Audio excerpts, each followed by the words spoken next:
Hello viewers and welcome to the first of our handling segments then, looking at MotoGP 14. And we can see here three models: standard, semi-pro and pro. We have joint brakes and separate brakes. We have all the details there, and we also have lap times as well. So the point of this video really is to look at consistency in terms of lap times, in terms of are you at a disadvantage if you're not using an assist, because obviously many of you will like to race the game without assists, but you don't want to be at a huge disadvantage to someone who is running with all assists on. Racing around Mugello, a circuit I enjoy. It's got nice long flowing corners and it works really well for this style of consistency. We can see the hue there from the sunlight. Lovely graphical details in terms of lighting we see on this version. And what do we notice about the handling straight away? Well, firstly, we're finding it more consistent at the moment in terms of turning. The rear brake is much more effective this time. Suspension so far, there is more suspension travel. That's working well for me. I have a better feel for the bike. It's less rigid and more flexible. That's not to say it wasn't enjoyable in the previous version. It's just built upon it in small refinements. There are still some aspects to do with body positioning and leaning into a corner to help with consistency we could look at. But generally speaking, you're looking some way up the road, and it just takes a bit of time in terms of judging, so you're on the right part of the apex, because often you're turning to a corner and the apex is in the middle of the corner, so you have to prepare for where that is. I'm struggling a bit with this final corner.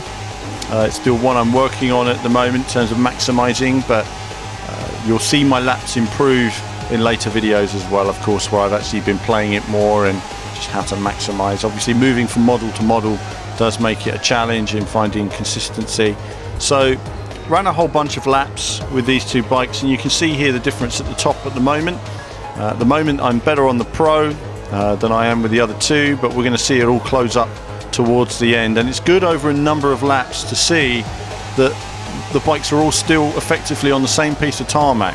This is great to see. They're all so close that we're all on the same corner. I don't think I've seen hardly any bike games where that's the case. There's always little deficits that seem to be made here and there just by rider bouncing around, bike bouncing around. So there is some stability there, there is some consistency in terms of lap times and what to build on.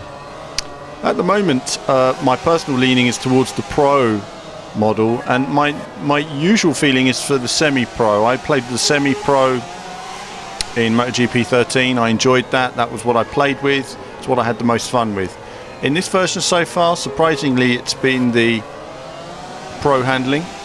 I do tend to ride with medium traction control, but I would say high traction control is probably better, simply because the real bikes have traction control, and though it's fun to have that little bit of wheel spin, you do get a little bit better traction off of some corners with the traction control, no doubt about it. So it will potentially help with lap time, improving your traction control setting. However, in terms of leaning ability, I find the standard for me works well in getting people into MotoGP, because we want more people playing bike games, but at the same time I like the lean speed more of the semi-pro and pro models, which just feel they move a bit faster to me. You see the rider there bouncing up and down on the bike, hitting the clutch there, shifting down, and all looking good at the moment. Rider animation has improved a lot. Bikes look fantastic. You'll have seen that in the slow-mo video. Courses are varied at the moment. Some look to be improved quite a bit, others not so much, so it's something we're going to look at later. Audio we're going to look at in another video once we've analysed all the package a bit more. Lots in the package, but again, here we are a lap later and we're still seeing all the bikes all recorded at different times. Just put these videos together and it's remarkable just how similar these laps are. I mean, that tells you that I'm super consistent at not being fast. I get that, but at the same time I'm super consistent at being consistent. I think that's what's important. The bikes are going give or take where I'm putting them, and that's good. It's good. We're hitting apexes. We're also hitting a lot more apexes on here than we used to on the previous version. And again, you know, the previous version handled well, but this handles better because it turns in better, it pulls back better, and as I say, that rear brake is working for us. So developments every time.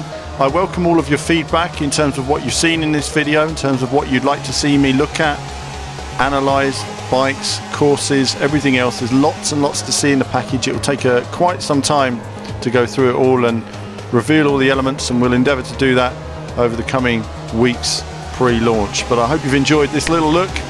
Check out part 2 of this handling analysis, looking at the other bikes and how they compare on lap times in terms of performance. But that's it from me for now for this one. You can see the times at the top in terms of performance.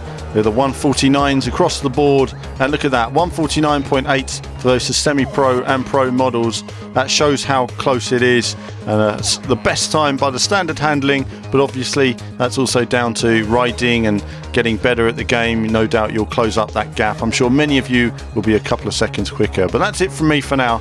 As ever, more soon.